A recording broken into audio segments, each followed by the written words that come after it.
in March 1936, with the British, French and Italians all busy with the Abyssinia crisis, Hitler reoccupies the Rhineland, the area bordering France. The French are hostile and make warlike suggestions. This breaks the Treaty of Versailles, but the British refuse to support the French in war. The French announced that they were ready to fight to keep Germany out of the Rhineland if the British backed them. But the truth is, if you read the government documents, the French would have been horrified if the British had actually agreed. France was using the British as an excuse for inaction. The incident, though, was a terrible blow to French prestige with its allies, as it reduced the French army's ability to intervene on behalf of Eastern Europe and cast real doubts on whether the French even wanted to. After this, Belgium cancels its military alliance with France, as it was unwilling to be drawn into a war over Central and Eastern Europe.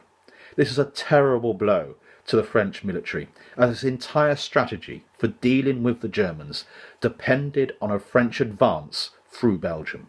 The Maginot Line was meant to shield the French right flank while the French army advanced through Belgium into Germany, which is why they hadn't built the Maginot Line up to the coast. People think the French were stupid for not building the Maginot Line up to the coast. No, they're planning to go through Belgium themselves on the way into Germany. And so therefore, better to save the money, invest it in tanks and planes to support this advance. Also, although the French now made rearmament a priority, with tanks and bombing aircraft their focus, the French military budget was already fully committed. Fortifications along the Belgian border were now unthinkable. They've already earmarked what they're going to be spending the money on, and the French military capacity is fully engaged in trying to produce the armoured and air forces required for this advance into Belgium.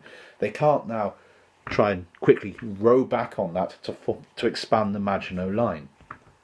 French rearmament had also been thrown into absolute chaos by the French nationalisation of its arms industry. The new left-wing French government had decided to nationalise all the industries, which might long-term have been an advantage. It might not have been. It depends on your politics. But in the short term, it caused absolute chaos.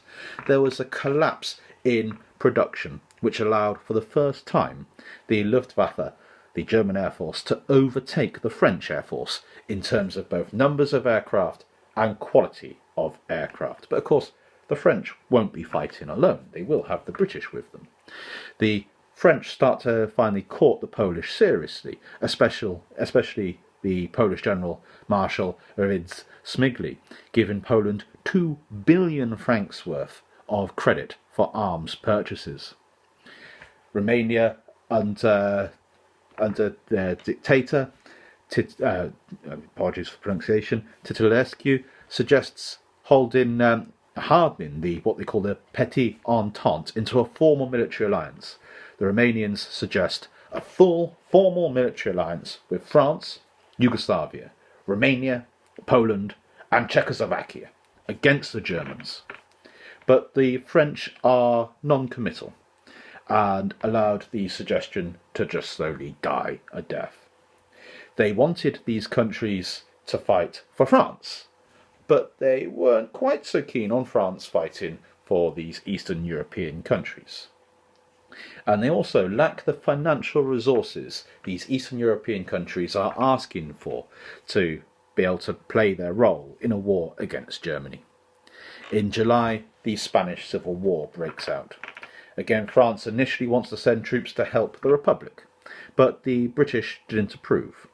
The British start to interfere in French domestic politics and start to, in particular, to interfere against the anti-appeaser Paul Moncure, who to make sure he didn't become foreign minister. In 1937, the Maginot Line is completed, but of course stopped short of the Belgian border. Now, in March 1938, the Germans march into Austria, achieve an Anschluss, or union, between Germany and Austria. The British army budget is actually cut slightly after Anschluss. And in April of 1938, you have the Anglo-Irish Trade Agreement.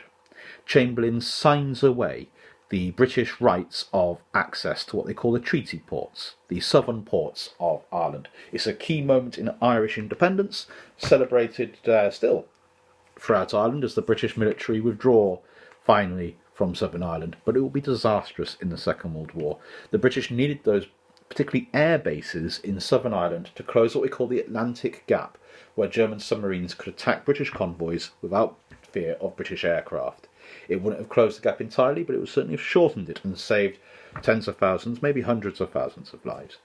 But Churchill, during the Second World War, had considered, in fact, to gain access to these airfields again, invading Southern Ireland, but it would have been very difficult politically with America.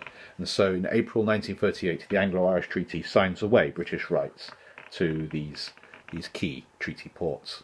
In May 1938, the Czechs become fearful that they're next for Germany, that they're going to be assaulted by the Germans. And so the Czech army mobilises. Now, the Czech army is excellent in 1938, well equipped, well trained, and they have some superb defences along the border with Germany in what we call the Sudetenland.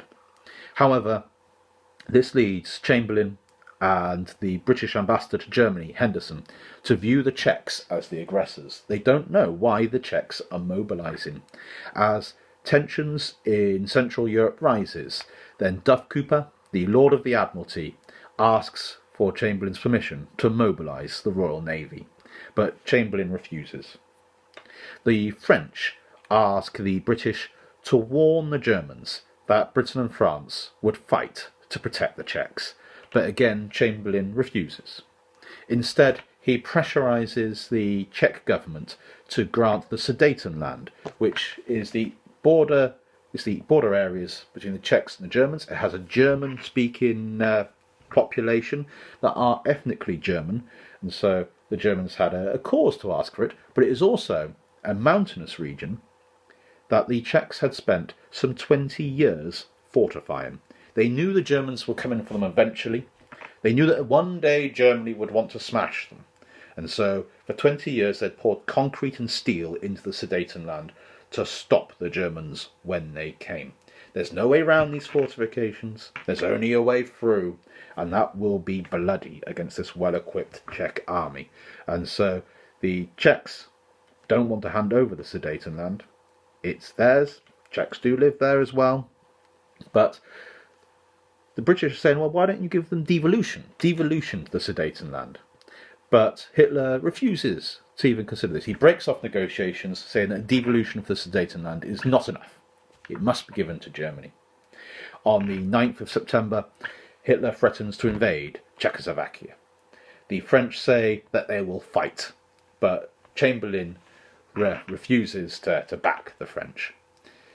Many in Britain itself, however, did want to fight too, which might sound odd, but all the Sunday papers of that weekend were pro-war for Czechoslovakia, wanted to stand by the League of Nations, the promise that Britain had made to protect the weak from the strong, as was the Labour Party in opposition. The British Labour Party came out and said that they were in favour of war with Nazi Germany in 1938. Not just that, but also members of Chamberlain's own government. Churchill came out and said that he was in favour of fighting Germany. The French and American governments said they were in favour of war with Germany. Even the Vatican, the Pope, came out and said that he was in favour of the British standing by the Czechs. Henderson, however, our ambassador to Germany, recommends to Chamberlain that he backs down. On the 15th of September, Chamberlain and Hitler meet. Chamberlain then bullies the French government into giving way. On the 21st of September, the British and French force the Czechs to agree to a plebiscite, a vote, a referendum in the Sudetenland for which country they would like to belong to. On the 22nd of September, the day after, Hitler then rejects this offer, asking for occupation of the Sudetenland by the Germans without a vote. Now this will be very, very different, surely.